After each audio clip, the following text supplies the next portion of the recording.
Hi, everyone. Leslie Davenport in the studio. Today's practice video is shoulders and arms part 2. So in part 1, and I'm going to be using Fred just as a little visual for you. In part 1, we kind of practiced mapping out the different areas that your arm and shoulder needs to know to work well.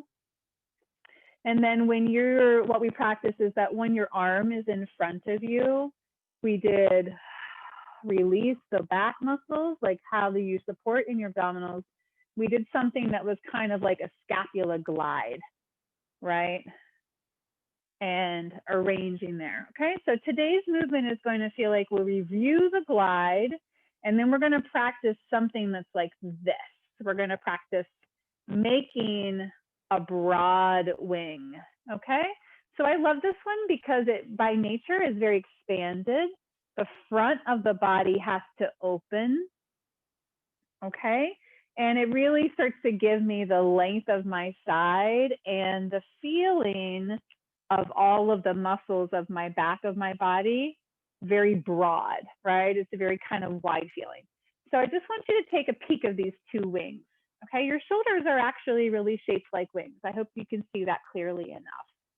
So when your arm goes in front of you, what we're learning and working on is that I can't really grip all the muscles of my back if I want my shoulders to move well. So I have to address that through the use of my abdominals and center. I'm going to use my core work and keep my back long and wide. Then I'm going to actually move the wings for these movements, okay? Now, most of my students and clients, I see this all the time, which was the inspiration of this video. Most of my clients move here, right? They move the arm in the socket when they're doing things. You can kind of see Fred is like, whoa, no problem. But what we want to kind of coach is that this has a muscular connection, right? So your inside arm, if you actually had your arm at your side and your shoulder was relaxed, your underarm is this really beautifully crafted, strong support that actually guides your arm, right? So see if you can find the tip of the shoulder underneath your arm this way. These are really strong muscles. You'll feel you can kind of find those muscles there. And I need to use the muscles back and under here when I'm going to be doing any upper body, any arm movements, any upper body work, okay?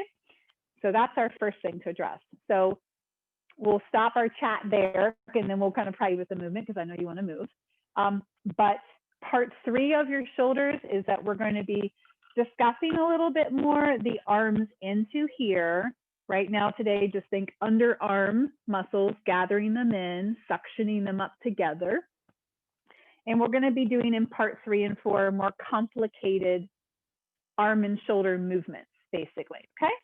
So hopefully you feel there's a nice progression through the video. All right, so let's get to it. All right. So you can do this sequence on the mat, or a roller is also really nice. If you have a full length size roller that you can lie on, it's great. Okay.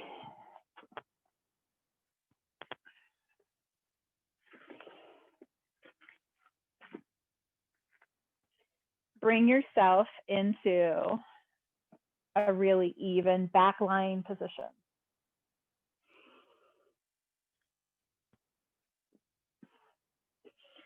So athletically, I'm going to acknowledge that my breathing needs to be free and unhindered and actually really happen when we're doing small things like this, because if I don't breathe well, I would have perhaps a gripped neck muscles, or I would have tightness in my back.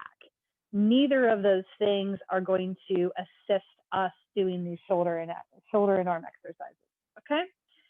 So you want to have a good place of stability in your shoulders. Right now, I'm just using my breath to kind of stabilize my back in the floor and just get myself arranged. Okay, so bring your arms upwards to start. And like I promised, we'll review the first action we did in the first video. So you want to have your arm bone turned a little bit so you can feel every single part of the outside of your shoulder. And it's like your inside arm, your arm itself is nestled right into the center of that armpit structure, right? You can feel that inside arm is just kind of nestled back in under. All right, so we're gonna do into the core, rotate your shoulders back and under slightly, and press into the lower part, the lower tip of the blade, but let the whole rest of the blade come up. All right, now turn your collarbones and your shoulder blades outwards and guide them back. Let's do it a couple times. Press in your back body. Turn the shoulder outwards, turn the wing, and then put them on the floor again. Last time, this movement. All right, now I like to connect movements from one to the next because it allows for much more integration in your body and it's a much more of a whole type of experience. So do the first thing, and then once you're lifted, turn those shoulders as your arms open slowly out to a chest height long movement so it feels like a T. Good. Great. So we're going to keep everything in those great shoulders and those underarms back on the mat, and then we're going to come back up. Okay, let's do it again twice. Deepen, release part of the shoulder. Turn from the collarbone and the wing. You can feel your arms actually just follow. It's very pleasant. It's not a hard movement, but you'll be surprised, okay? A lot of my clients just need to remember that these options are available, right? From the wings.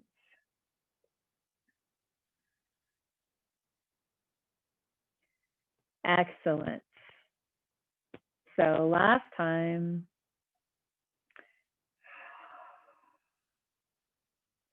turn from the collarbone, turning the wings, turning the wings. I'm trying not to get everything too fast. You want to practice this coordination too, right? So you're going to coordinate your opening of your arms as your wings are turning. Good. Now just for the next video, and we'll pause there, once you get your wide T, and the floor is nice because you can see here on my lifted mat, I don't have mat down here. So I am having to support my arms outwards from my chest. The floor is a better place to do this. I just wanted to show you in the camera well, okay, because I could have floor underneath my whole lower arm and hand. Okay, so for the next piece, just kind of showing this, we're going to turn in those underarm muscles, and my elbows would go wide. My hands would go towards my head.